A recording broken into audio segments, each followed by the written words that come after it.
Welcome to this video, and we're just going to look about promoting independence. So using the equipment we've got, which is the bed.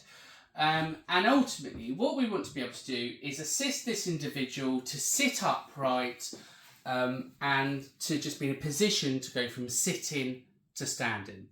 So first of all, what we want to do is we can either give the control to the individual and ask them to put it into a comfortable position, or we can do it for the individual. So the first thing we're going to do is lower the bed. Now, ideally, what you need to know is the distance between the back of the knee and the foot.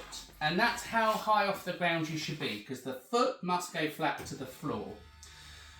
And there's a couple of techniques that we can do to assist the individual to get up where we're not helping, because again, we're not always going to be there to promote the independence of this individual. So we're at a good height there, I reckon. So with the electric beds, the first thing we can do is sit them up. And if we're in this position, it's quite useful because they've already got up to where they need to be. Now, what you might have is the rope ladders. Now, the rope ladders are brilliant because we can place that in the individual's hands and we're going to just ask them to climb it. So if you can just climb that rope, brilliant, they're now in a wonderful position. What we could do, we can always add a sliding sheet under their bottom, and if we have the sliding sheet under their bottom, they could then swing around.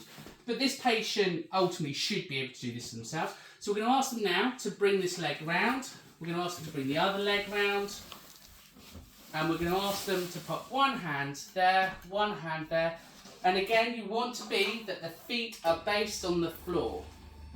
So we're going to now lower them. So again, they're in a lovely position here. We're just going to make sure that they're nice and comfortable.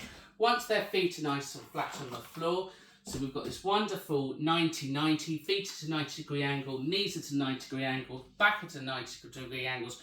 We're at the right height to then push to stand. So again, we can ask them to shuffle their bum forward, if you want to shuffle your bum forward. And again, we're going to ask them to stand. So they can push up. So 1, 2, 3, push up, ready, steady, stand, and they're up. Now, if they do struggle, you can offer a little bit of assistance if you want to sit yourself back down. So if you want to offer a little bit of assistance because you're worried, again, stance position, ask them to shuffle forward. So shuffle your bum forward, as far forward as you can. One foot in front of another, so you're about to step off. So tuck that foot back to one like that, because that's our normal walking position.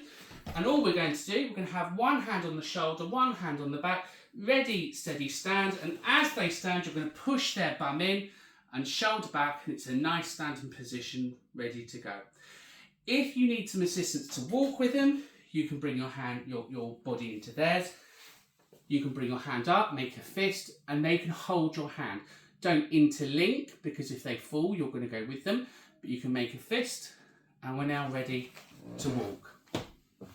Remember, if you're going from sitting to standing, give them a minute for blood pressure and for them to get their balance correct.